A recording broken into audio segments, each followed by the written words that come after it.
Okay. Good evening. Today is the 10th of November, Monday, 2025. This is Detroit in Black and White presents Reality Strikes with Eric Brown. And I have for my guest this evening, the first part of the show, the incomparable Adolph Mungo. And again, I want to thank you for giving me this opportunity to have this platform on your channel. I've known you for about a good 10, 15 years now and have followed you probably longer than that. So I appreciate this opportunity. And I just want to have an opportunity to have a conversation with you, wishing you well in your recovery.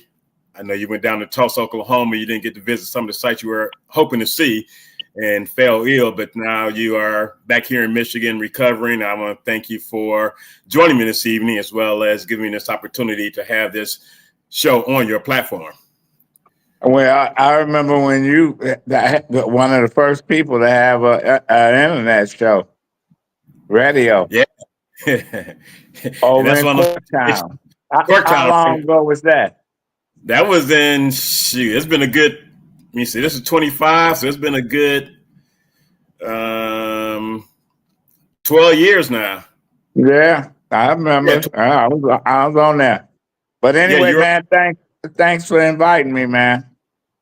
Yeah, I want to welcome Derek Henry, also Mr. 1213, Deborah Harris. Thanks for joining me this evening.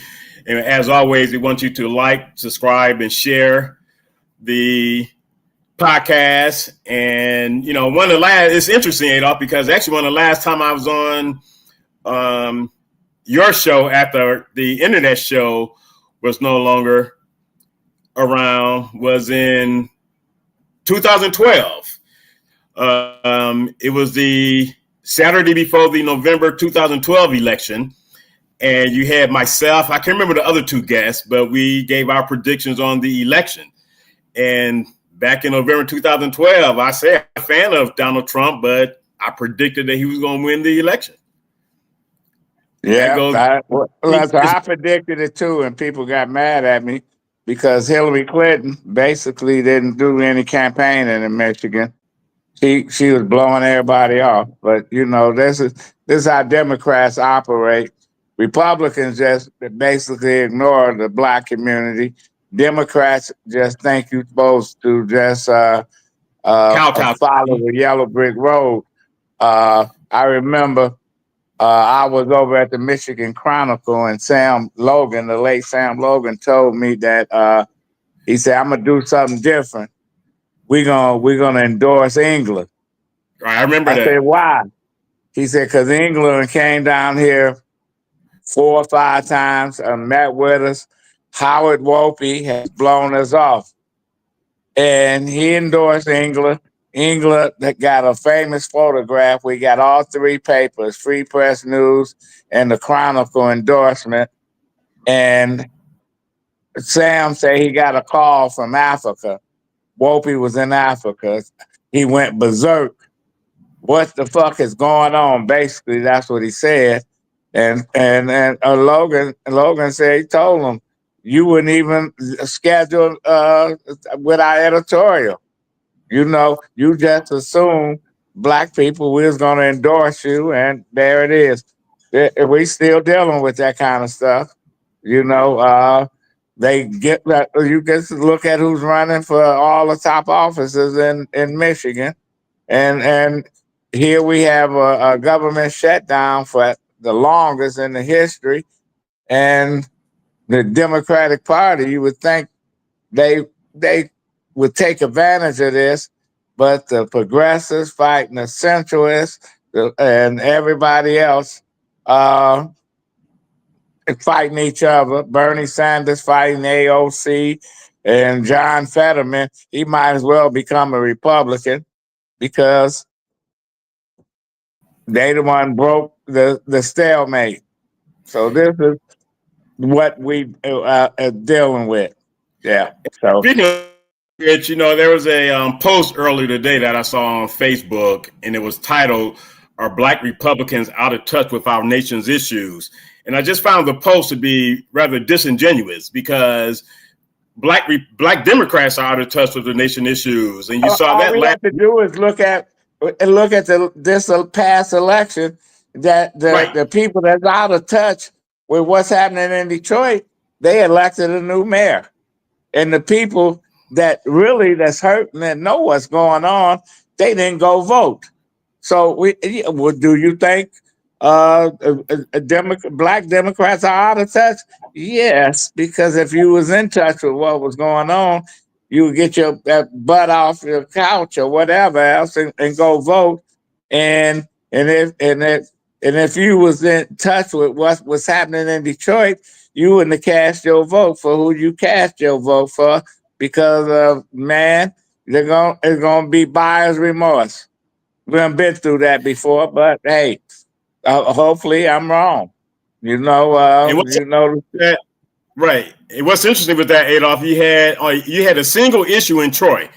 They had a library bond on the Troy ballot. One issue. That's all people had to vote on in Troy. They turned out at a 30% rate. And here you have Pontiac and Detroit with only a 17 and 22% rate, respectively, of people that vote. But then people want to sit back and complain. So to ask the questions about black Republicans being out of touch, that's a rather disingenuous question, because it shows last week you had 2 urban communities. Well, actually 3, Southfield too. Southfield didn't have much of a very high voter turnout either. All 3 of those cities. They elected the same people that if they were a majority in the city, they wouldn't even elect a black person as mayor. But, we vote for everybody. It don't matter who it is. We vote for them. Everybody else, they vote for their own folks. Yeah, are we out of touch? Hell yeah, we out of touch. I don't even count the black Republicans, because, they in another world, and you can't tell them shit. Hear you supporting the man that's the most racist, the most bigoted president we had since before the Civil War, that he can say anything, do anything, and all those Negroes from the Republican Party, Tim Scott, Byron Donald, all of them that supported him, none of them even was offered a janitor's job. He got nobody. He nobody black. He got the most unqualified cabinet ever.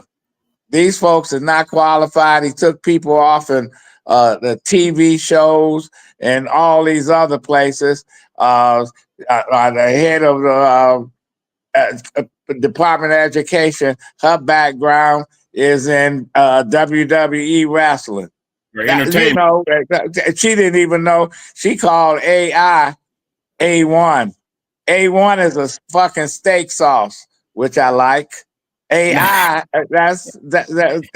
and she don't even know. She don't even know the lingo. What's her name? Linda McMahon.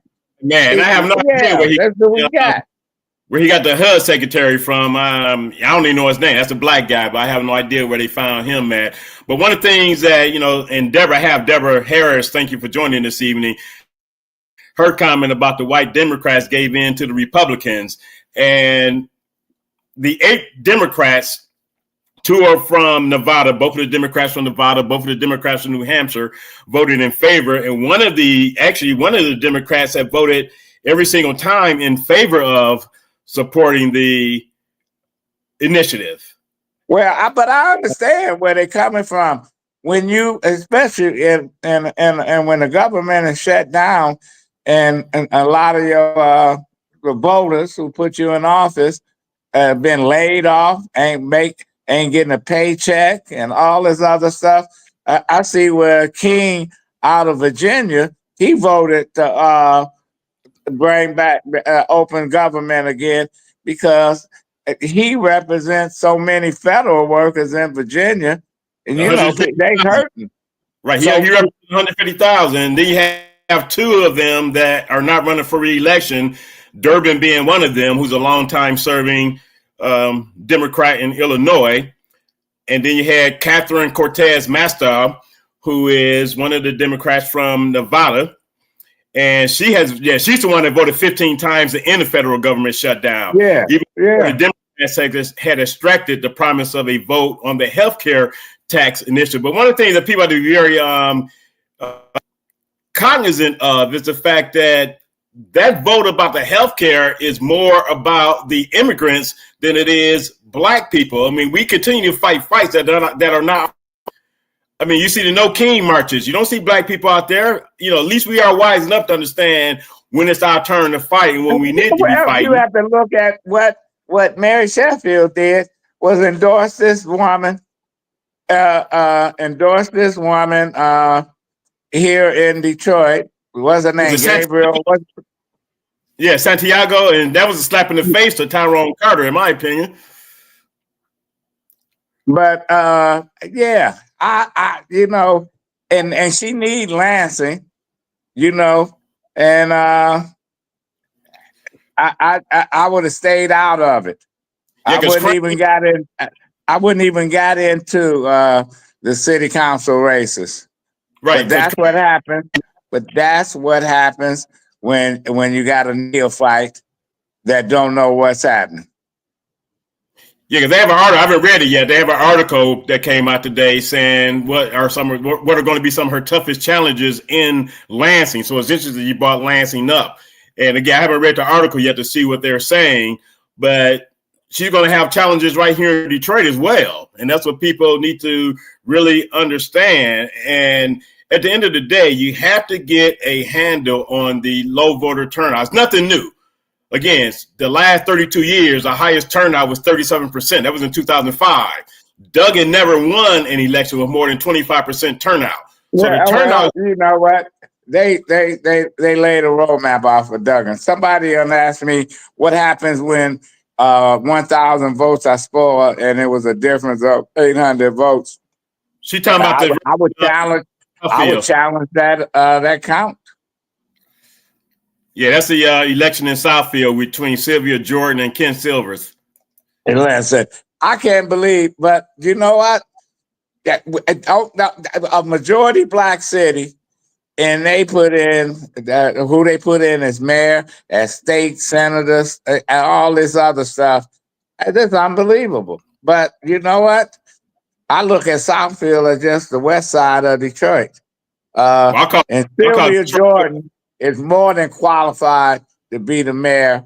And all they can talk about, and this is where we get mixed up at one time, she ran for office as a Republican. So what?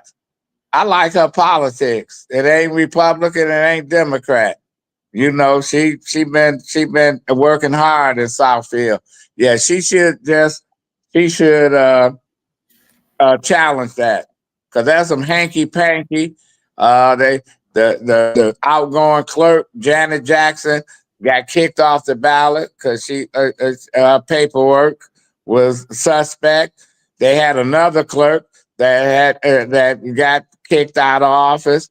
So yeah, I would make sure something fishy going on over there, and they need to deal with it. Yeah, interesting, because you're right. They had, there was a clerk candidate on the ballot, but they were trying to write in someone else for that position. Now they got a mega man. They got a mega man in a predominantly black city. Right. So yeah, it was something going on. Unreal. They got a mega man in somebody that loves Donald Trump draws. Yeah. So yeah, they can't say shit. If you didn't vote, if you didn't do it right, I don't want to hear about it. Now all of a sudden I hear all this shit about, and Mary did this, Mary did that. We all know what Mary did or didn't do. But if you don't go out and vote, if that don't make you go out and vote for somebody, and then you don't vote, you pick somebody because you like how they look, you like how they color their skin, because we still believe in all that skin color. There's folks that don't dark skinned black folks that's black themselves. They'll tell you, I don't want no black doctor. I don't want nothing black. I want some white folks, because that's just the way they do. There's another rumor out there about some dealings with a contractor, And again, a lot of rumors were out there. Why the media sat on them? I think we know why they had their, They want her. They want her just like they did Kwame. When Kwame first ran, there was shit that people had on Kwame, and they sat on it. They just waited till he imploded. Listen, the media in this town is full of shit. And they have staff. They don't have a lot of reporters, and the ones that they do have that know what they're doing, they frustrate them because they say you can't write that story, you can't do this. I saw one of the Free Press people on TV talking about why they love Mary. And then at the end, as a side note, well, she has a little issues with this and that. $60 million she sat on the conservancy where the guy stole $50 million, and you tell me he did it by himself? Hell Right. no. And then she blew it off like that. I don't have nothing to do with that. First thing I would do when I was a reporter, I would go and see if he gave her any money or gave her daddy any money, donation or whatever, because there's always a paper trail. Right. I know. I'm telling Vanessa, I was at an event last week, and one of the very prominent media people were there as well, and they told me specifically that they had stuff. They sat on it. She didn't say why, but she said they sat on it, and that's unfortunate. Yes, Karen, there's another rumor out there, because she asked the question, the second one.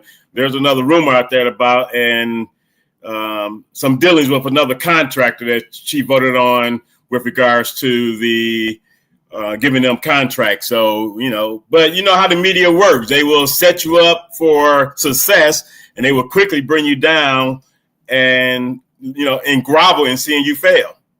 Yeah, well, Detroit is one of those cities.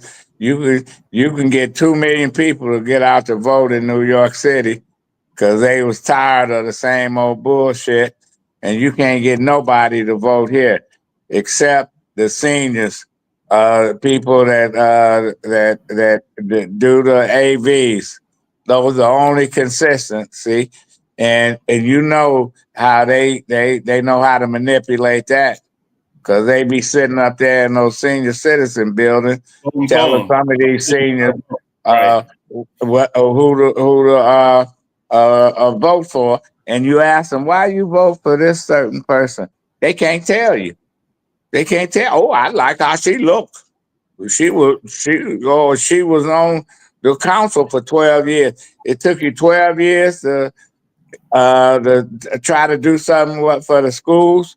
Took you 12 years to deal with poverty. It took you 12 years to say, hey, you know what? We got to do something in the neighborhoods. 12 years. And then you go and smack Beatty on the back and say, he's doing a great job. I'm going to work with him. Yeah, man, how can you and say he's doing a great job when I was the mayor and controlling that, he'd have been fired a long time ago. He'd had to go. As soon as he took his kids out of the district, I said, you need to follow them to that district and not get paid from our district. So yeah, when we ask these questions of all the mayoral candidates when they was running in the primary, should you the mayor control the city council? I mean the school district, and nobody wanted to touch it. Nobody wanted to touch it. So, and we both know Duggan. What did he say? He gonna deal with the schools directly.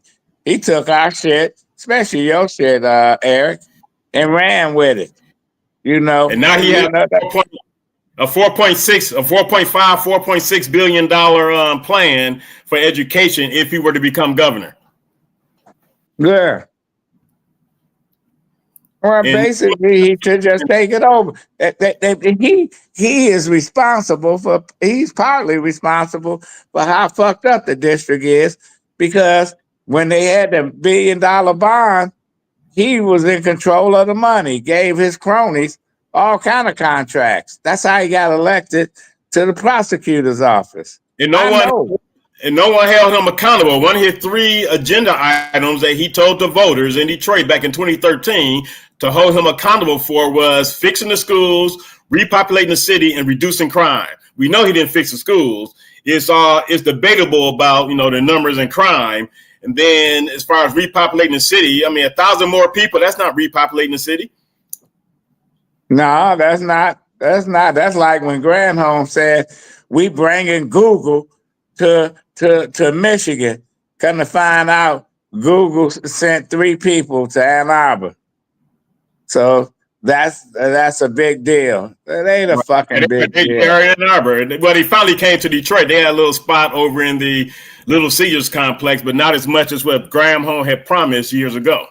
Well, she was going to blow us away, and she did blow us away. Yeah, she blew us away by getting blowed out and, leaving. So, yeah, I want to welcome G-Money Hollywood, Angela, Karen Winston. Miss Sheila has another question about the Southfield election results. Miss Jordan said the mayor owns senior apartments in Southfield, and they are controlling the votes. Seniors vote. So if he owns those, everybody manipulates the seniors. Listen, they've been manipulating seniors in Detroit a long time. Jewel Ware was the master of that. Yeah, Jewel Ware, Mary Waters. Yeah, they know that game. Barbara Rose Collins was good at going in the senior buildings, and people, seniors like them. But we had seniors that, Coleman Young used a lot of seniors. Why they supported Coleman? Because when he got elected, he made sure they was included in stuff. He built new senior buildings, etc. I don't know what seniors getting out of it these days. What, a chicken dinner? You get an annual picnic and some in the fall that, so yeah, but not everyone is doing that, and that's the sad part about it. So this is an interesting comment from Deborah Harris. She talked to a young lady in the grocery store. She said she doesn't think her vote counts. She didn't even know how to vote, and she was uninformed at about 25 to 30 years old. And see, that's the argument that I have with regards to this posting from earlier today, questioning Black Republicans. Let me tell you something. I don't care nobody say. You can debate me all you want. Detroit has some of the most uninformed. I'm not saying ignorant. I'm saying some of the most uninformed voters in the country. Well, because they believe the scenario that Duggan saved Detroit. Listen, they wanted Duggan because Duggan, he got a clear path, a bankruptcy, got rid of all the debts and all that. He did what he wanted to do. But the bill is due. The bill is due. Right. In that first 4 years, people understand that he had a clear, like you said, he had a clear path that first 4 years. He only been mayor really because, the federal still had control. He only been mayor for 8 years, 12 years in name, but 8 years as true power. But the Duggan is like, he's the king locust. He got the same people that go from crop to crop. They went to the prosecutor's office. They ate everything. The feds came and investigated them. DMC, he took his crew there and they wiped it out, and the feds investigated him. Now here at the city, when he was at the county, they raided the county offices. Listen, he left, and now he's going up to Lansing to eat the crop there, if he can eat the crop there, and he's leaving the cupboard bare here. They can party and talk about, we got listen, that girl power and stuff. It's the right girl we need. Listen, we done had some political savvy women around the country that got caught up with these folks that have been going after cities that got African American mayors.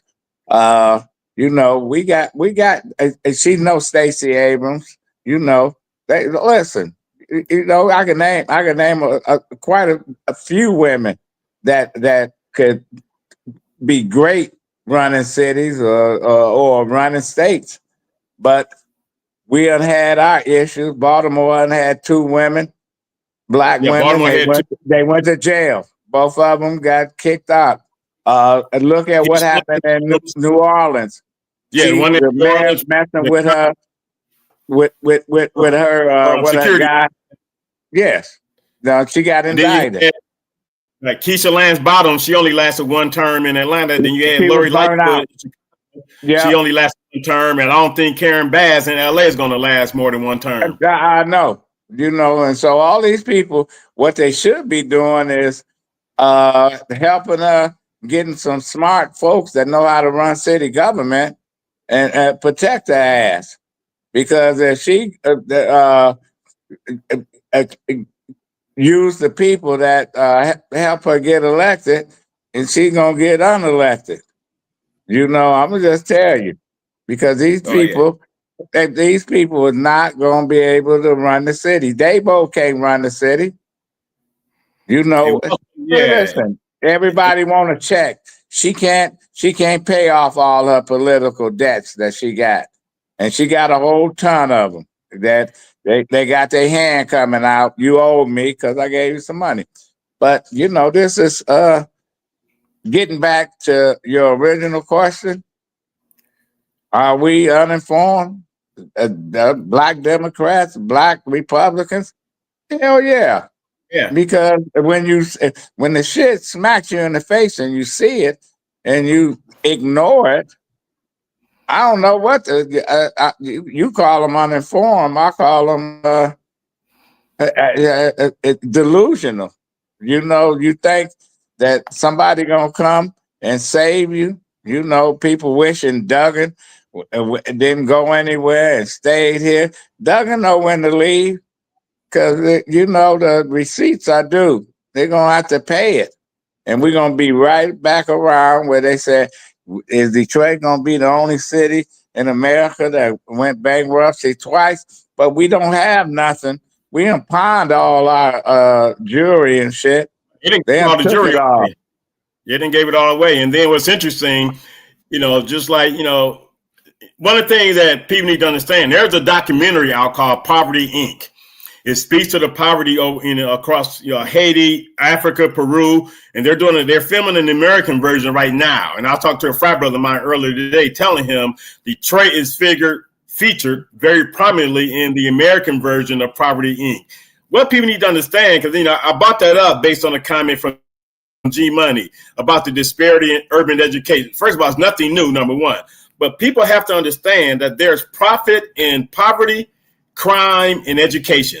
That's what people really need to understand. If you understand that, it is a setup. It is a setup. But they get away with it because so many people are just on the sidelines looking and not saying anything. And that makes it easy for them to keep people uneducated and dumb because that's a pipeline to prison. Well, listen, my advisor in my graduate program at Wayne State, white woman, she said, and I still think about what she said. She said that if America really showed who is impoverished, it ain't black folks ain't the majority that's poor. She said America, because it's white people, you know, they just put a black face on stuff and make sure they make sure we're not giving them nothing because those black folks, they always begging. But it's like the SNAP deal. The majority of the people that get SNAP ain't black. Not black. You know, the majority of people that's in poverty ain't black. And we got a whole lot of black poor folks. But if you go into Appalachia and all these other places, man, these are in these little small southern towns that keep voting for Trump, and he pissing on them like he pissing on everybody else, but what drives them is racism. You know, they listen. It's all about race. But anyway, hey man, it's been a pleasure coming on the show, I bro. appreciate that. Appreciate you taking the time out of your schedule. And, again, as always, we wish you a speedy recovery. And I'm sure you'll be back at full strength in no time and on the air the 3 times a week that you run your show. Yeah, and I appreciate it. And I thank everybody else for being concerned. I'm about 80%. I'm getting there. I'm making a little appearances here and there, So Right. yeah, I'll be all right. Take care, Eric. All right, thanks. Appreciate it. Okay, man. Yeah. Okay. And on that, I just want to, address the, G Money. Yes, there's no comparison Detroit to New York, but the comparison is the fact that more people turned out to vote in New York than they did in Detroit. They had a higher voter turnout, based on, it's not matching numbers, it's based on turnout. That's what dictates and determine a successful election day. And for whatever reason, they were motivated to vote for the young man that won. I can't remember his name because he's not someone I would have voted for. So again, it's a turnout. It makes no sense that you have all these issues in a city like Detroit, particularly the question about Black Republicans, what they're not doing or are doing. But people need to understand that the 17 socioeconomic factors that are in play, income, education, occupation, wealth, housing, healthcare access, nutrition, community safety, social support, employment status, age, gender, race, ethnicity, marital status, poverty level, food securities, and health, all 17, Detroit's low on the totem pole. So to say that Black Republicans are out of touch with the nation's issues, well, hell, Black Democrats are out of touch with their local issues that go from the state level to the national level. So again, I just, I'm not going to say took offense. I just was bothered by the posting. But then what made it worse is some of the comments. And I bring that up because we as the people need to understand this. Putting all our eggs, not all our, because I don't vote Democrat. Putting all eggs in one basket is shameful. And let me give you the definition of what a pawn is. Not the chess piece, but the word pawn, which is a noun. A person used by others for their own purposes. Again, a person used by others for their own purposes. The Democrats have been using the hell out of the Black electorate. The Black electorate is so in tune with thinking that if another Black person is not a Democrat, something is wrong with them. They don't have the same level of Blackness. If you all want to make whether or not a Black person is a Democrat as your litmus test for Blackness, let me remind you that in 2020, you had an almost 80-year-old white man tell you that you were not Black if you didn't vote for him. The same white man that came up and authored not just the crime bill, but also the Police Bill of Rights. And I bring up the Police Bill of Rights because at the end of the day, he allowed for qualified immunity to take place. And no, Deborah, I did not vote for Donald Trump. I have not voted for a Democrat or a Republican since 2012. 2016, 2020, 2024, I voted for a third-party candidate.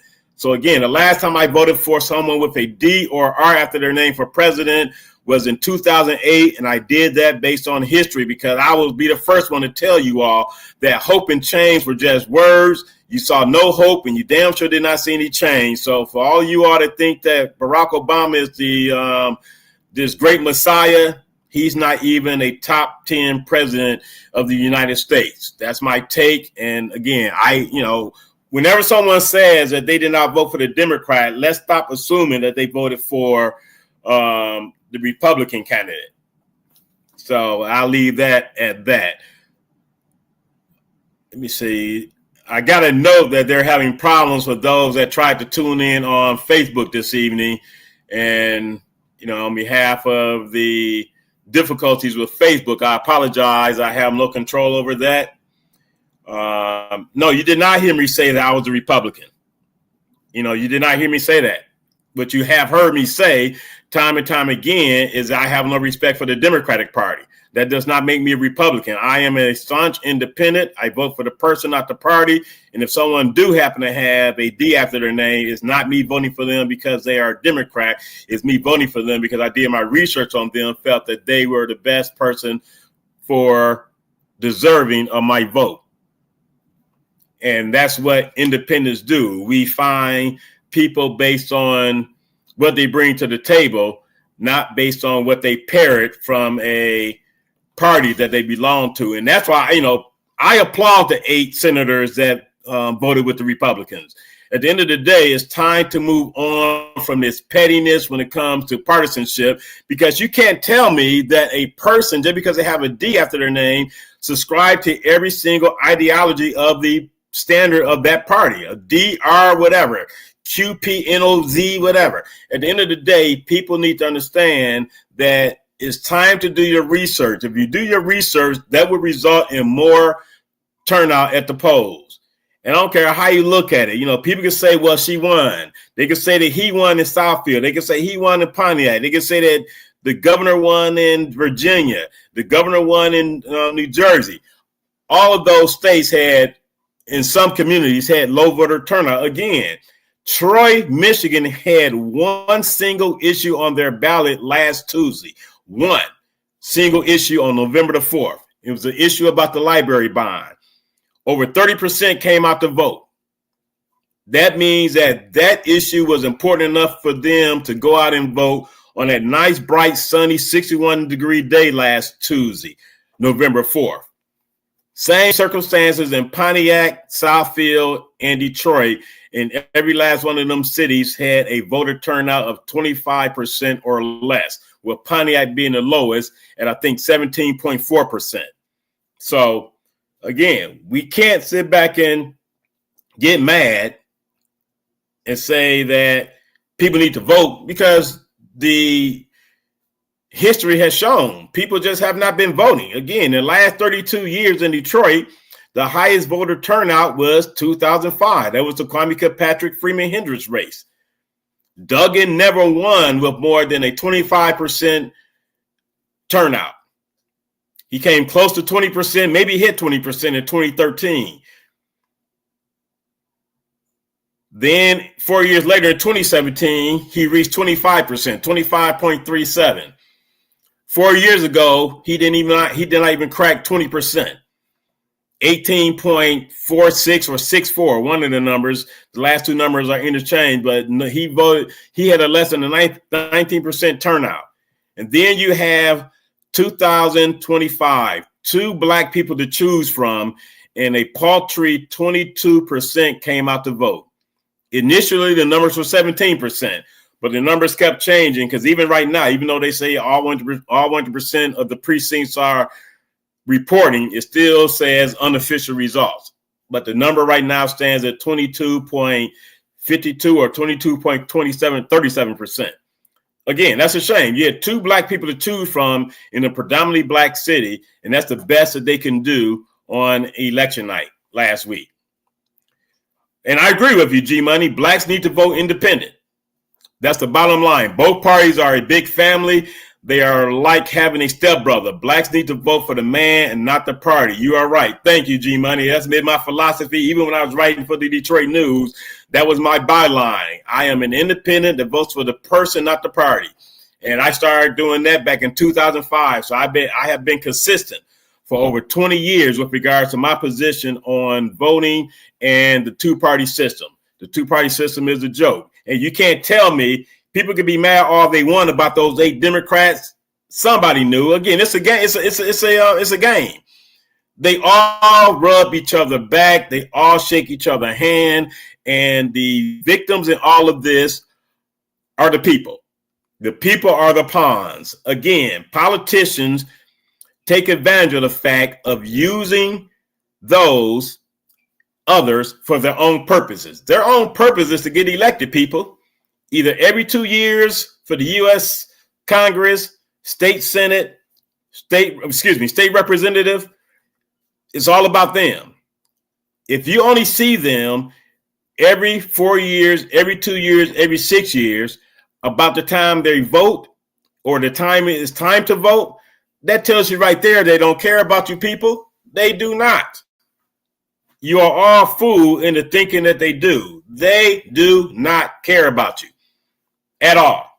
But people take sides, particularly, but we're the only race that do this. Black people is the only demographic group that go in on each other the minute a black person says something negative about the Democrats. Babies, people, slavery is over. Go read the Emancipation Proclamation that became effective on January 1st, 1863.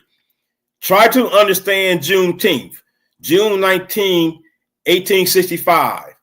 Those are 2 points in life when it comes to being black that people need to understand.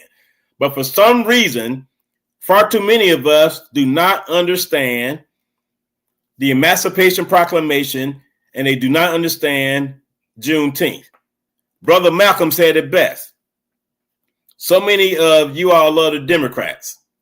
And he stated that black people back in slavery love their masters more than they love themselves.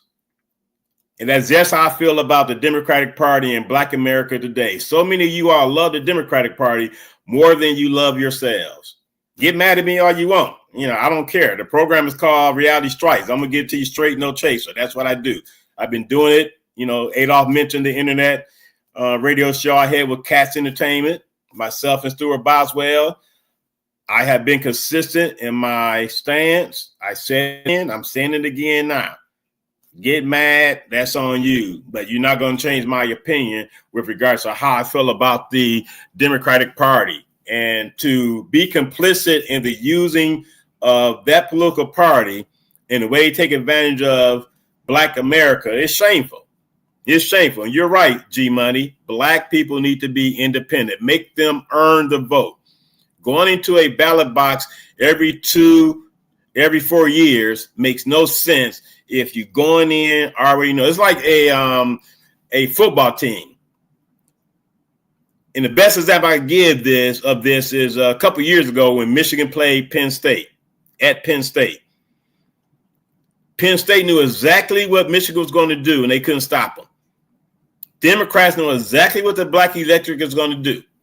Republicans don't have to stop the black electorate from voting the way that they do. I need someone to give me, and I asked this during the 2008, even though I supported Barack Obama, one of the first ones to endorse him, February 2007. There's a piece in the Detroit News that I wrote with regards to him. I was the only one in Michigan that was writing about politics that endorsed him that early. The only other person that endorsed him was an elected congressperson, and that was John Conyers. Here in the state of Michigan, the city of Detroit, 2 people were pro Barack Obama, myself and the late, great John Conyers. Look it up for yourself. And I have no reason to lie to you. Again, I supported him based on learning about him at the 2004 Democratic National Convention in Boston, Massachusetts. I had never heard of Barack Hussein Obama in my life until watching him give that speech in 2004, Boston, Massachusetts, at the Democratic National Convention. Did my research. I found him to be worthy of my vote in November 2008.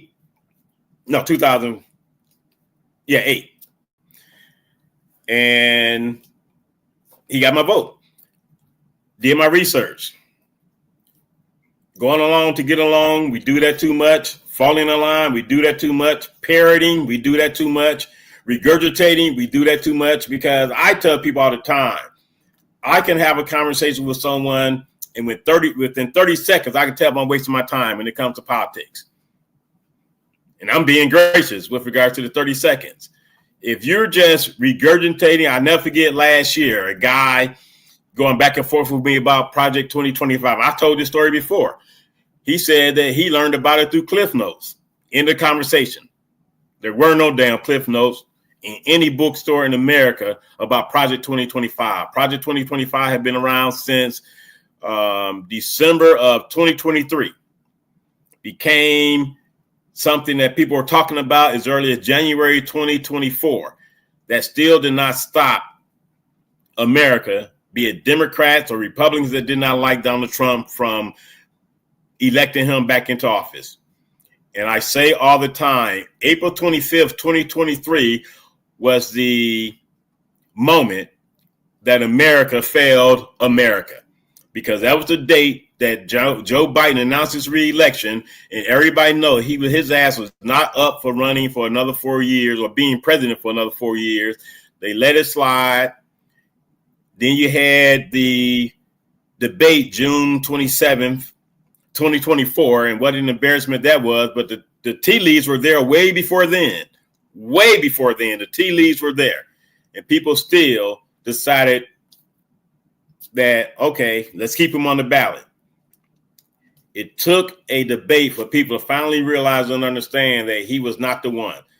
So again, there are 17 socioeconomic factors. You can look them up. You can see where the demographics lie with regards to every city in America, every state in America, and you'll see where we stand, we being Black folk, with regards to those 17 factors. As far as these 8 Democrats that voted with the Republicans, Senator Catherine Cortez Masto of Nevada, Senator Dick Durbin of Illinois, Senator John Fetterman of Pennsylvania, Senator Maggie Hassan of New Hampshire, Senator Argus Kane of Maine, a former governor, Senator Tim Kaine of Virginia, who has and represents 150,000 federal workers, and he was just elected to the Senate back in 2012, but he's also a former governor. Then you had Senator Jackie Rosen of Nevada. She was just re-elected in 2024. And you had Senator Jean Shaheen of New Hampshire as well. And she, along with Dick Durbin, are 2 of the Republicans that are retiring next year. And you have another person. I agree, the 2-party system is a problem. That is true sensationality. Thanks for joining us this evening. Let me see. So which side gets the independent vote? Not sure exactly what you mean by that, Deborah Harris. The side that get the independent vote is the side of the electorate that are just sick and tired and fed up of the 2-party system. And it's just a matter, I voted for Cornel West back in November, a Black man, educated Black man, and he got my vote. And once upon a time, Black people were Republicans. And that was until the Dixiecrat situation. And actually, the Dixiecrat situation was in 1948, not 1960 or 1964 as being told. It was actually 1948 that Strom Thurmond and some other folk had 3 parties that were vying for the presidency, and they were Democrats, and they switched over, and that's how the evolvement of Black people going from becoming or being Republicans or Democrats, and it didn't really hit a full tilt in 1964, the year that Malcolm X wrote "The Ballot or the Bullet," a speech that could be given right now, have the same exact significance. So it's unfortunate that, even to this day, people have ignored that speech. But sadly, that and the I Have a Dream speech from August 28th, 1963 can be given today and have the same exact relevancy.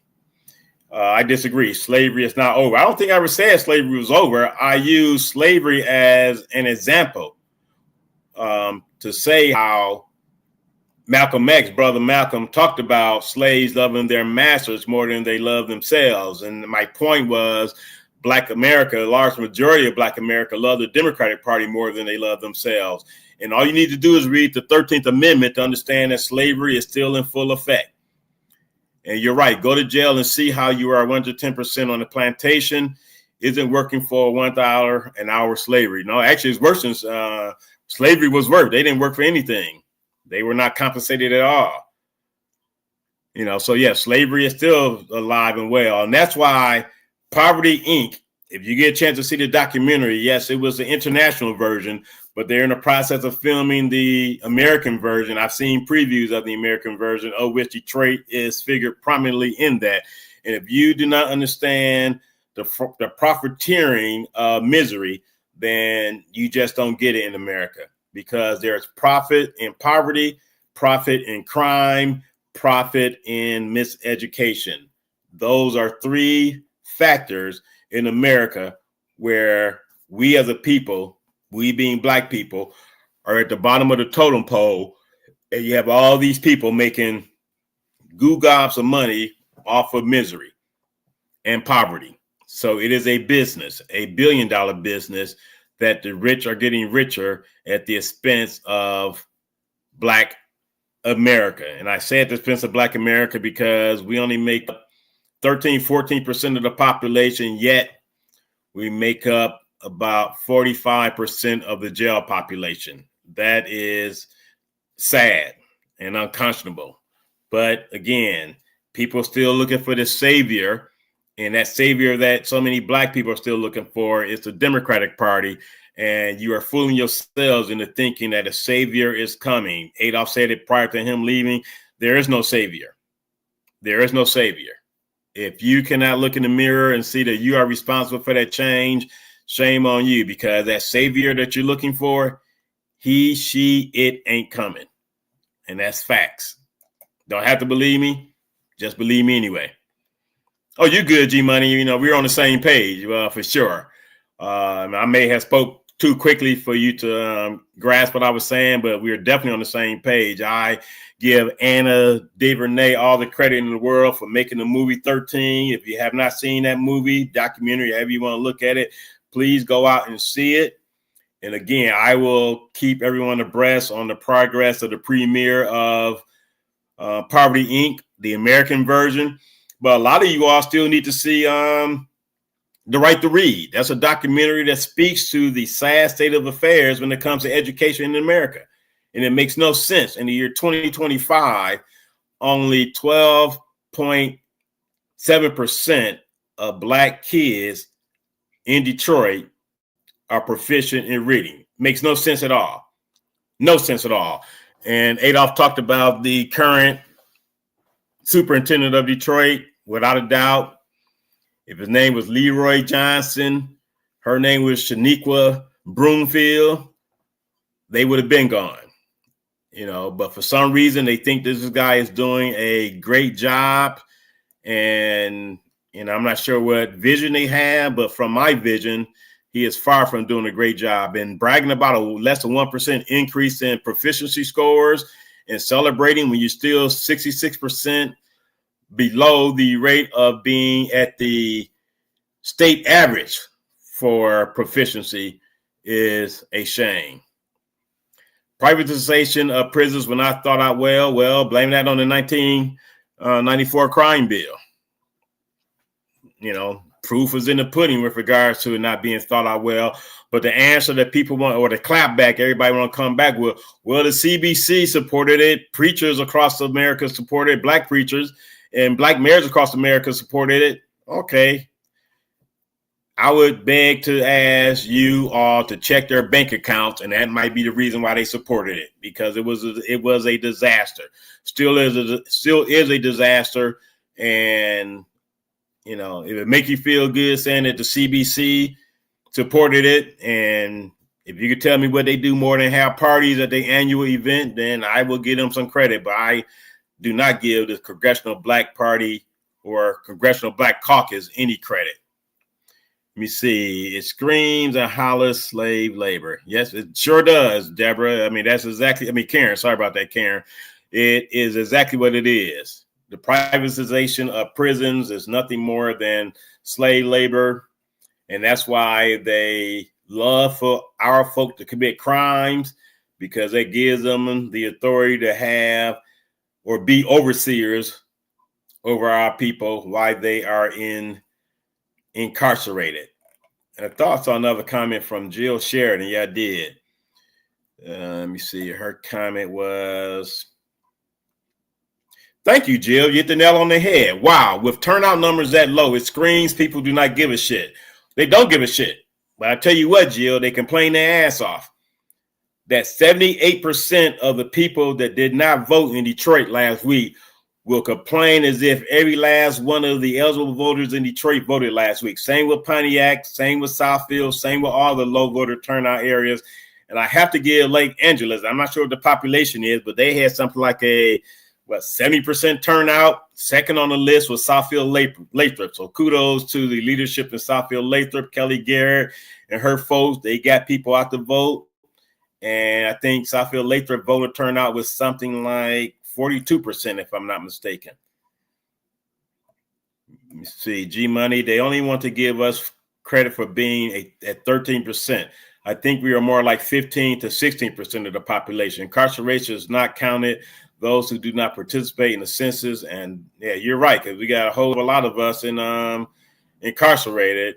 And you also have, that's another good point, you also have a decent amount of us that want to pass as white. And those are realities. I mean, a lot of people cannot stomach the truth, can't handle the truth.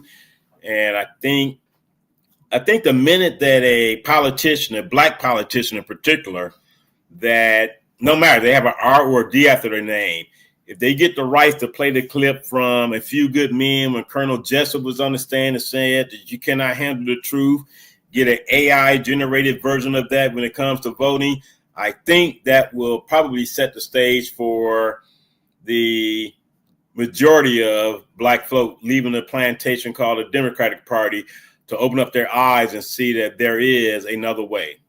I mean, it has to be another way. This continuous sense of insanity, doing the same thing over and over, expecting different results. You're not going to get different results. You're getting the same old results. And you're calling that progress. That's not progress, people. Sadly, it is not. And at some point, people are going to have to understand what progress looked like. If those jail cells not full, we the people have to pay for it. Interesting that you bring it up, Miss Sheila, because you have a lot of the private jails that are suing some of these states because they are suing for the fact that they were promised a certain percentage of occupancy, and these states are not meeting that occupancy. So you can look that up. You have private jails that are suing the states for failing them for not providing enough prisoners to them. Let that sink in, people. I find that to be just amazing. Our folks ought to not commit crimes. You reap what you sow. Easier said than done, Deborah. But the average person that commit a crime think that they will not get caught, and that's why they do it. Then you also have crimes that are crimes of passion.